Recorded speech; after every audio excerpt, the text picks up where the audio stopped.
Break के बाद स्वागत है आपका। नमस्कार, मैं हूं आपके साथ सुमित गुप्ता और मेरे साथ हैं मेरी सहयोगी अंकुर जी। नमस्कार, बहुत स्वागत है आप सभी का। और देखिए, कल से भाजपा के तीसरी लिस्ट का इंतजार हो रहा था बेसब्री से, और ये तीसरी लिस्ट सुमित अब जब जारी हो चुकी है, सबसे पहले जी राजस्थान ने आपको ये लिस्ट बताई है। 58 नाम इस लिस्ट में शामिल है। अब भी 18 नाम ऐसे बचे हुए हैं जिनको लेकर भाजपा ने घोषित नहीं किया, लेकिन 58 नामों को लेकर लगातार हम अपने सहयोगियों के साथ में इस लिस्ट को लेकर विश्लेषण कर रहे हैं। सुमित, हमारे साथ लगातार हमारे सहयोगी विष्णु शर्मा बने हुए हैं, शशि मोहन शर्मा हमारे साथ बने हुए, और निजाम भी दिल्ली से लगातार हमारे साथ बने हुए हैं। सीधा उनका रुख कर रहे हैं सुमित। सबसे पहले और सबसे सटीक अपडेट जी राजस्थान आपको देता है, और इसका प्रमाण भी हम आपको दिखा रहे हैं स्क्रीन के जरिए। क्यों जी राजस्थान पर दर्शक इतना भरोसा करते हैं। मेरे सहयोगी आपको स्क्रीन पर नजर आ रहे हैं। शशि, आपके पास मैं आ रहा हूं। एक भी सांसद को टिकट नहीं दिया गया इस लिस्ट में, एक भी मुस्लिम चेहरे को टिकट नहीं दिया गया इस लिस्ट में। क्या कहती है लिस्ट, शशि?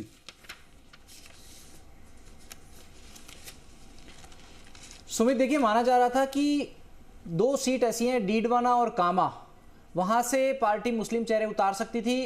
पूर्व मंत्री यूनुस खान का दावा मजबूत था और उन्हीं के नाम को लेकर के काफी चर्चा भी हुई, मंथन हुआ, और बताया जा रहा है कि पार्टी के 2 नेताओं में कोर ग्रुप में जो बहस हुई वो यूनुस खान के नाम को लेकर के हुई, और उस नाम को आखिर जो विरोधी थे वो कटवाने में कामयाब हो गए, डीडवाना से यूनुस खान का नाम। अब सवाल यह है कि यूनुस खान क्या करेंगे, ये बड़ा सवाल है। हालांकि इस पर भी हम आगे चर्चा करेंगे, हमारे साथ जो मेहमान आगे जुड़ेंगे उनसे भी बातचीत करेंगे। लेकिन यूनुस खान पिछली बार सचिन पायलट के सामने थे, टोंक से मुकाबला दिया, और उनको तब दिया गया टिकट जब डीडवाना से जितेंद्र सिंह का नाम घोषित कर दिया गया था। वसुंधरा राजे पिछली बार मुख्यमंत्री थी, उन्होंने कहा कि यूनुस खान को चुनाव लड़वाएंगे, और सचिन पायलट के सामने चुनौती देने भेज दिया, जहां वो 54,100 कुछ वोट से हारे।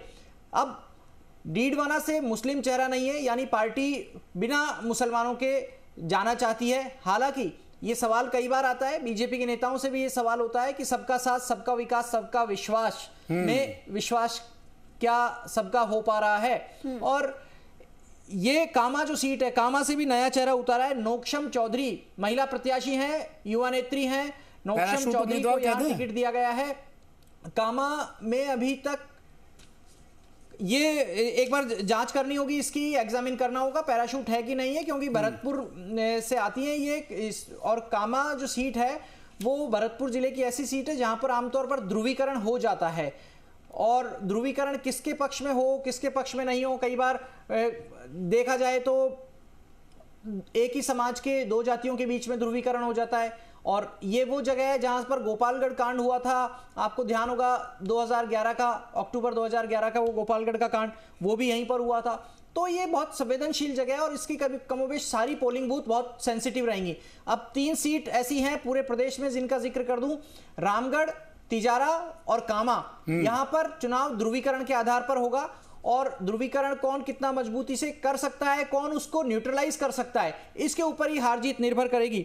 लेकिन एक नाम, हवा महल, ये भी सीट रोमांचक हो गई है। हवा महल से स्वामी बालमुकुंदाचार्य का नाम आना, हम लगातार दर्शकों को बता रहे थे कि उनका नाम आ सकता है। हालांकि उनकी इच्छा थी या नहीं ये एक अलग बात है, लेकिन पार्टी ने उन्हें चेहरा बना दिया है। किशनपोल सीट का नाम भी इस लिस्ट में आना था, लेकिन अंतिम समय में रोका गया। वहां से ज्योति खंडेलवाल मजबूत दावेदार मानी जा रही हैं, जिन्हें 4 दिन पहले पार्टी में शामिल किया गया है। हालांकि मोहनलाल गुप्ता और सोनलाल तांबी का नाम वसुंधरा राजे की तरफ से बढ़ाया गया। सुनील कोठारी का नाम, जो पूर्व में जिलाध्यक्ष रहे हैं, उस नाम को लेकर के भी चर्चा हुई, और कम से कम राजे कैंप की तरफ से इस नाम पर कोई ऑब्जेक्शन नहीं जताया गया। संजय जैन का नाम भी किशनपोल सीट से चर्चा में आया, और संजय जैन भी वसुंधरा राजे की पसंद रहे हैं। हालांकि मोहनलाल गुप्ता का नाम ड्रॉप हो चुका है उनकी स्वास्थ्य कारणों से।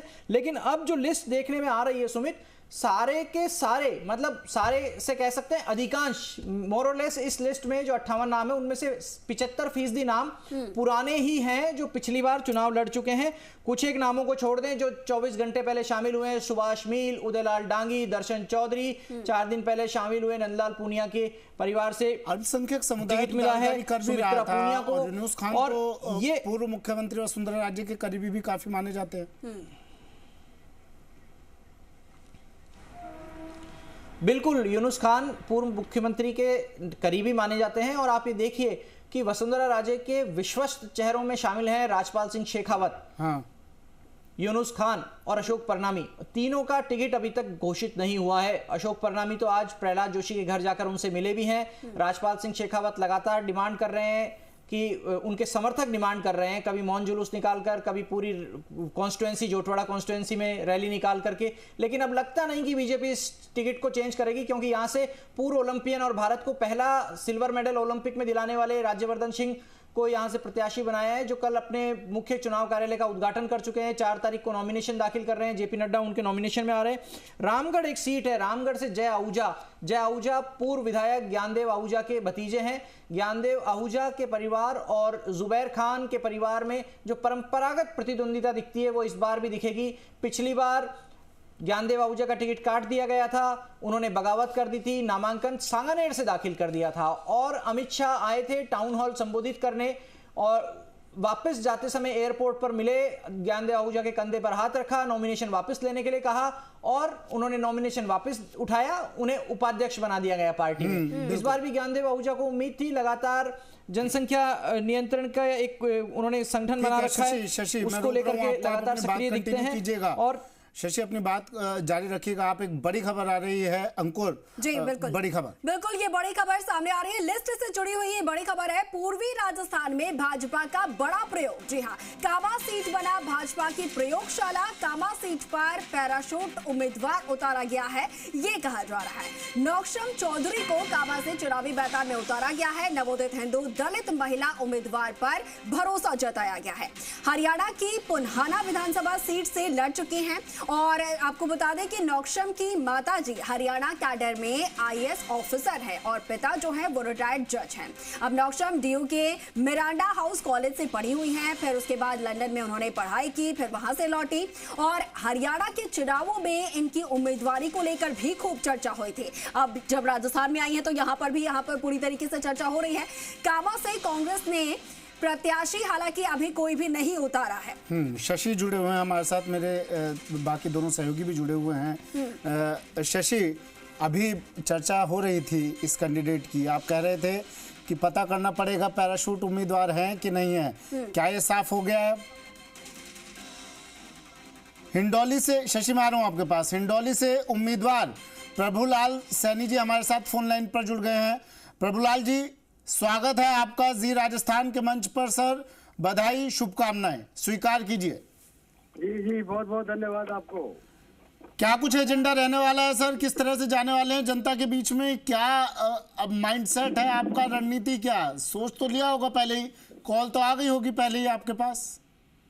नहीं, कॉल जैसा तो कुछ नहीं है, लेकिन पिछले 2 महीने से हम यहाँ काम कर रहे हैं और पहले मैं यहाँ पर विधायक भी रह चुका हूँ। हाँ बिल्कुल।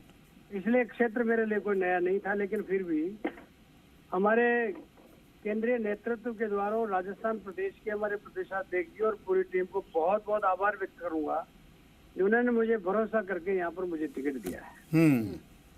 और मेरा प्रयास रहेगा, हम जिस मुद्दे को लेकर चुनाव में जाएंगे वो चुनावी मुद्दा होगा राज्य सरकार की विफलताएं और साथ में वहां पर जिस प्रकार से कुशासन चल रहा है, यहाँ के लोगों को भयभीत किया जा रहा है या डराया जा रहा है, इन सारे मुद्दों को साथ हम जोड़ेंगे और इसके साथ में सरकार की जितनी विफलता रही है उसके आधार पे आम जनता के बीच हम लोग जाएंगे।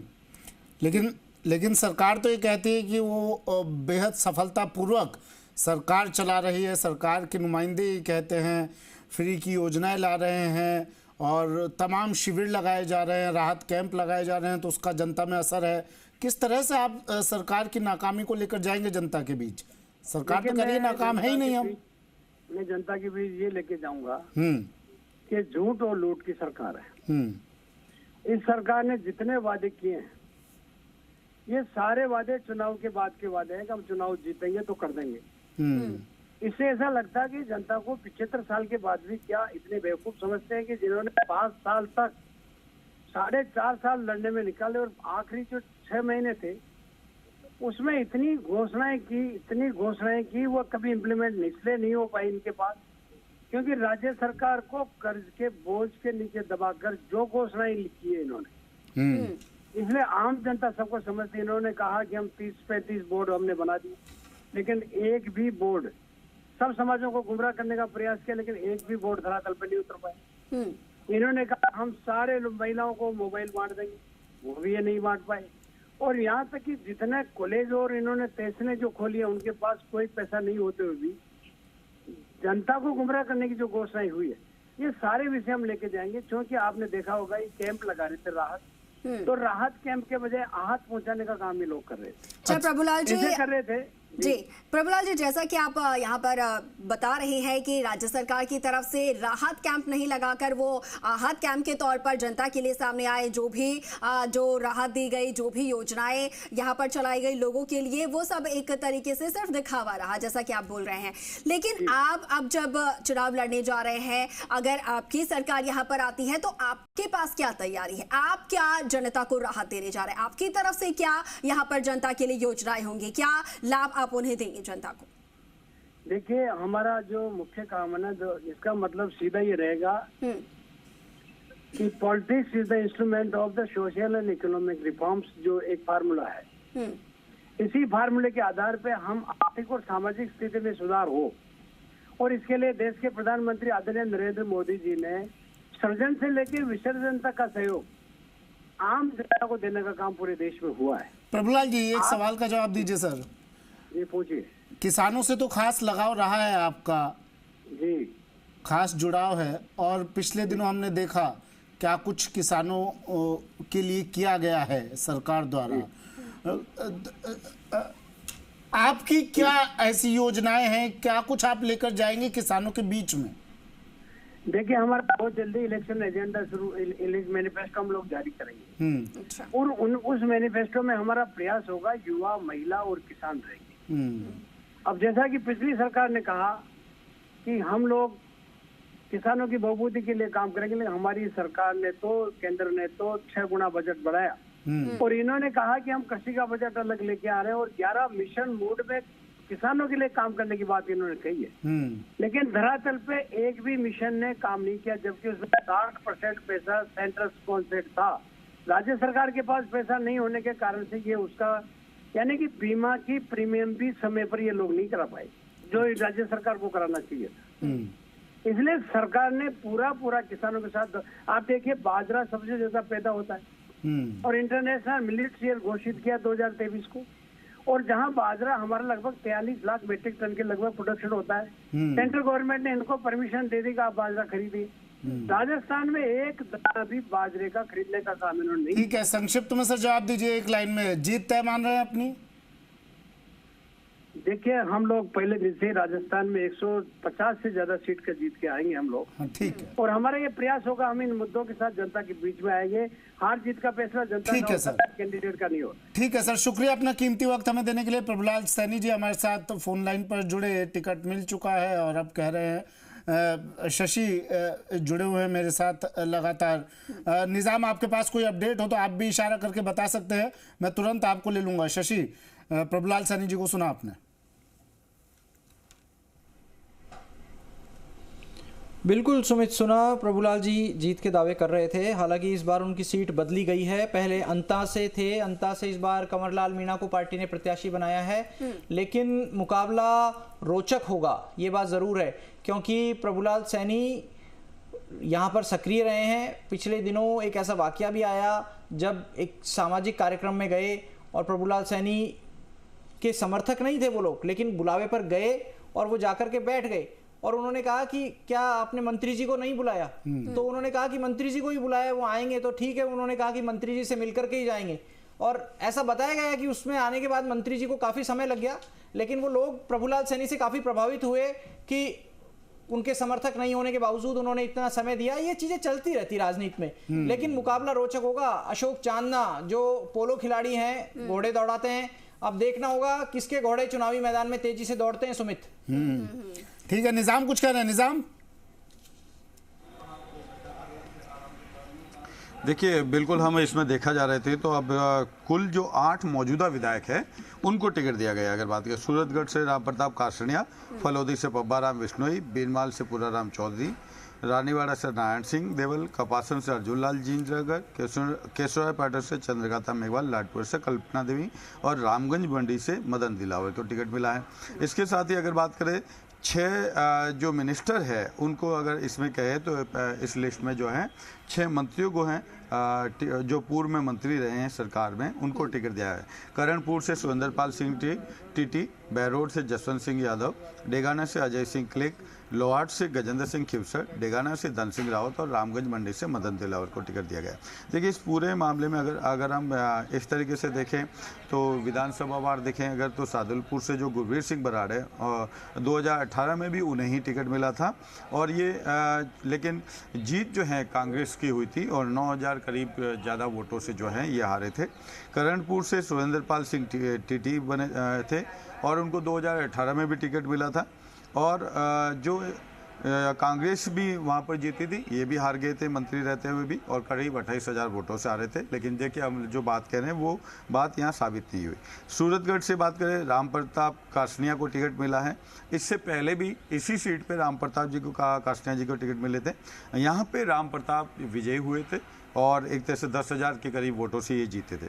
खाजूवाला से देखिए डॉक्टर विश्वनाथ है मेघवाल हैं जो पहले मैंने मंत्री भी रहे और इससे पहले भी डॉक्टर विश्वनाथ मेघवाल को ही टिकट मिला, लेकिन यहाँ पर ये कांग्रेस से 30,000 मतों से हार गए थे। कोलायत से अगर बात करें तो पूनम कौर बाटी को है अभी टिकट मिला है। 2018 में भी इन्हें ही टिकट मिला था और वहाँ पर कांग्रेस जीत गई थी और 11,000 वोट के करीब ये आ रहे थे। सादुलपुर से देखिए कि अभी जो वर्तमान में है सुमित्रा पूनिया को टिकट मिला है। राम सिंह कस्बा का टिकट जो है हम लगातार कहते आ रहे थे पिछले 2 महीने से कि इस बार राहुल कस्बा या राम सिंह कस्बा दोनों में से एक ही टिकट जो है मिलेगा। राहुल कस्बा अभी जो है कह सकते हैं सांसद हैं और उनके पिता राम सिंह कस्बा को पिछली बार 2018 में इस सीट से टिकट दिया गया था। अब वो राम सिंह कस्बा का टिकट जो है इस बार काट दिया गया है और राम सिंह कस्बा पिछली बार 2018 में 18,000 के करीब वोटों से हारे थे। ये एक बड़ी महत्वपूर्ण बात है अगर बात कहें तो। दूसरी तरफ देखिए पिलौनी से झुंझुनू की जो पिलौनी सीट है वहाँ पे 2018 में कैलाश चंद्र को मिला था टिकट, लेकिन इस बार राजेश दहिया को टिकट मिला है। वहाँ पर भी जो है ये सीट हारी हुई सीट है। मैंने जैसे हमने पहले शुरू से बता रहे थे कि 76 में से 66 सीटें जो हैं वहाँ बीजेपी जो है हार गई थी, हारी हुई सीटों पे वोट, लेकिन अभी जैसे उसमें से 56 दिए हैं। तो पिलानी में जो है कांग्रेस जीत गई थी और वहाँ कैलाश चंद्र को पहले टिकट दिया था, कैलाश चंद्र को, और उसके बाद अब देखिए राजेश दहिया को मिला। खंडेला से अगर पिछली बार बंशीधर बाजिया को टिकट मिला था और वो जो कह सकते हैं यहाँ पर निर्दलीय की जीत हुई थी खंडेला में और सुभाष मील जो है इस बार इनको टिकट दिया गया। विराटनगर से देखिए पिछली बार जो है फूलचंद बिंडा को टिकट दिया गया था और फूलचंद बिंडा जो है कांग्रेस प्रत्याशी से करीब 19,000 वोटों से हार गए थे। इस बार कुलदीप धनखड़ को ये टिकट दिया गया। और अगर बात करें हवा महल से देखिए पिछली बार सुरेंद्र पारीक जो है उनको टिकट दिया गया था बीजेपी से और वो कांग्रेस से 9,000 से ज़्यादा वोटों से हार गए थे। इस बार बीजेपी ने यहाँ पे बाल मुकुंद आचार्य को टिकट दिया। बहरोड से भी पिछली बार मोहित यादव को टिकट दिया था, इस बार फिर से जसवंत यादव को टिकट दिया और वो निर्दलीय से 3,000 जैसे कि अभी बात कहें बलजीत यादव से हार गए थे। रामगढ़ में सुखवंत सिंह को पिछली बार टिकट मिला था, फिर से सुखवंत सिंह की जगह अब जो है जय आहूजा को टिकट दिया है और पिछली बार सुखवंत सिंह बीजेपी के सीट पे टिकट पे चुनाव लड़े थे और वो कांग्रेस से 12,000 से ज़्यादा वोटों से हारे थे। राजगढ़ लक्ष्मणगढ़ में विजय समर्थ लाल थे, पिछली बार जो 30 चंद्रकांता मेघवाल जी केशवराय पाटन से उम्मीदवार है हमारे साथ फोन लाइन पर जुड़ गई हैं। चंद्रकांता मेघवाल जी स्वागत है आपका जी राजस्थान के मंच पर। Madam thank you ji, thank you साहब, थैंक यू, धन्यवाद, बहुत बहुत बधाई, शुभकामनाएं। आप जनता के बीच में जाने की तैयारी या फिर पहले से जा रही थी मैडम? सूचना तो मिल गई होगी पहले ही? सूचना तो खैर अभी मिली है। अच्छा। लेकिन जनता के बीच में ही है साहब, वहाँ से विधायक थे तो जनता के बीच में ही रहना था। हाँ, लेकिन एक एक्टिव मोड में तो लिस्ट में नाम आ जाए उसके बाद ही होते हैं। जी जी जी जी बिल्कुल बिल्कुल साहब, और बिल्कुल जनता की भावना की जो कुछ विश्वास जताया पार्टी ने जनता की भावना के अनुरूप निश्चित तौर पर जनता की भावना पर खरा उतरने का प्रयास करेंगे और पूरा आशीर्वाद लेंगे।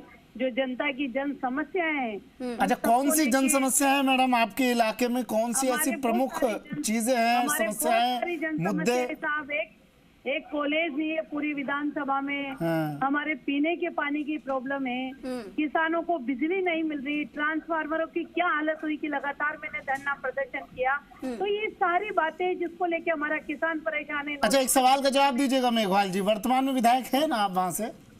जी वर्तमान में विधायक हूँ, लेकिन जो अपना एमएलए फंड था उसी को करवा पाई। बाकी इसके अलावा तो फिर ये जो मुद्दे आप लेकर जाएंगी फिर अगले 5 साल भी यही होगा अगर आप जीत कर आती हैं तो?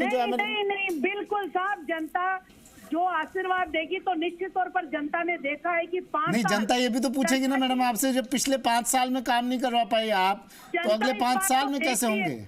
सुनिए साहब, जनता इस बात को देख रही है कि हमारे साथ पार्शलिटी की है। जनता ने इस बात को देखा है और मैं तो ये कहूंगी कि जो भी बातें जनता के बीच में रहे, जनता की हर बात को बुलंदी से उठाने का प्रयास किया मैंने। और निश्चित तौर पर मैं कहूंगी कि हम सारी बातों को लेकर जनता को सब कुछ मालूम है। जनता से कांग्रेस फ्री बिजली दे रही है, राहत शिविर लगाए हैं कांग्रेस ने, जवाब कैसे देंगी इन राहत शिविरों का, फ्री बिजली का, सिलेंडर के दाम कम कर दिए? आप देखिए बूंदी में खुद मंत्री जी ट्रांसफार्मर के लिए धरने पे बैठ गए। हमारे बूंदी जिले में ये स्थिति थी और जनता ने देखा है। मैंने जनता के साथ आंदोलन किया, समय समय पर प्रदर्शन किया और जनता मेरे साथ है। आप तो महिला हैं चंद्रकांता जी, और कांग्रेस ने देखिए कितनी बड़ी राहत दी सिलेंडर के दाम कम करके। कांग्रेस कहती है कि जो केंद्र सरकार नहीं कर पाई, जो बीजेपी नहीं कर पाई, वो हम करके दे रहे हैं। महिलाओं को सबसे बड़ी राहत दे दी।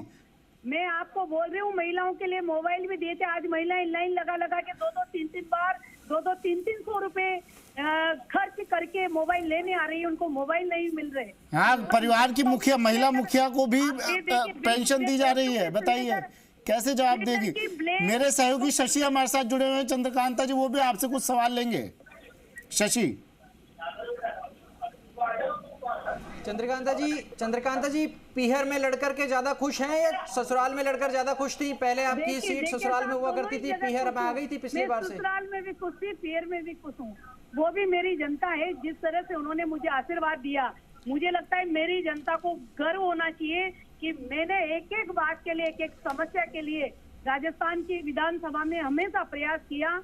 और फिर बोल रही हूँ, मैं सड़कों पर रही, मैदान में रही, हमेशा जनता का आशीर्वाद था, इसीलिए रही। जनता मेरे साथ थे, कार्यकर्ता साथ थे, इसीलिए रही। और आने वाले समय में भी इसी तरह से लगेंगे और पूरे मन से लगेंगे। और निश्चित तौर पर जो पार्टी ने विश्वास जताया है वो जनता और कार्यकर्ताओं के आशीर्वाद पर जताया है। निश्चित तौर पर उनकी भावना पर खरा उतरने का प्रयास करेंगे, यही मेरा चिन्ह। चंद्रकांता जी, मेरे एक और सहयोगी हैं विष्णु, वो भी आपसे सवाल लेना चाहते हैं। कोई वसुंधरा जी की छाप दिखती है क्या विष्णु जी? हेलो। हाँ चंद्रकांता जी, शशि मेरे सहयोगी आपसे सवाल कर रहे थे कि क्या इस लिस्ट पर वसुंधरा राजे, पूर्व मुख्यमंत्री की कोई छाप नजर आती है क्या आपको? एसआई साहब वो सबके नेता हैं और आपने देखा होगा संगठन सर्वोपरि, वो भी संगठन के साथ है, संगठन उनके साथ है, वो सबके नेता है। ऐसे कोई चर्चा ही नहीं आई, ऐसी कोई बात ही नहीं हुई। और मैं कहूंगी कि हमारे सबके लिए सम्मानीय हो। लेकिन चंद्रकांता जी सम्मानीय है, फिर एक सवाल पूछा जाता है कि जो उनके सबसे करीबी यूनुस खान, उनका नाम अब तक नहीं आया है। किसी देखिए, सबका साथ सबका विकास की बात तो आप लोग करते हैं, लेकिन अब तक किसी मुस्लिम कैंडिडेट का नाम नहीं आया है। हेलो। हाँ चंद्रकांता जी, आवाज सुन पा रही हैं आप मैम मेरी? हेलो चंद्रकांता जी, आवाज पहुंच रही है मैम आप तक मेरी? काट दिया है, कट गया है फोन। चंद्रकांता जी आज व्यस्त हैं, बधाई देने वालों का लगातार कॉल आ रहा होगा उनके पास। इतना वक्त दिया उन्होंने चंद्रकांता जी ने जी राजस्थान को। तो अंकुर जी, चंद्रकांता जी की बात हमने सुनी है, जिस तरीके से वो बोल रही थी कि सरकार ने जो भी कुछ योजनाएं निकाली हैं वो सिर्फ दिखावे भर के लिए निकाली है। उनका राहत और उनकी जो राहत थी वो पूरी तरीके से नहीं पहुंच पा रही है। और हमारे सहयोगी लगातार हमारे साथ जुड़े हुए हैं, उनके पास भी चलते हैं, उनसे भी बातचीत करते हैं। शशि मोहन, देखिए ये लिस्ट को लगातार मैं देख रही थी और जैसे कि यहाँ पर हमारे सहयोगी निजाम ने भी बताया कि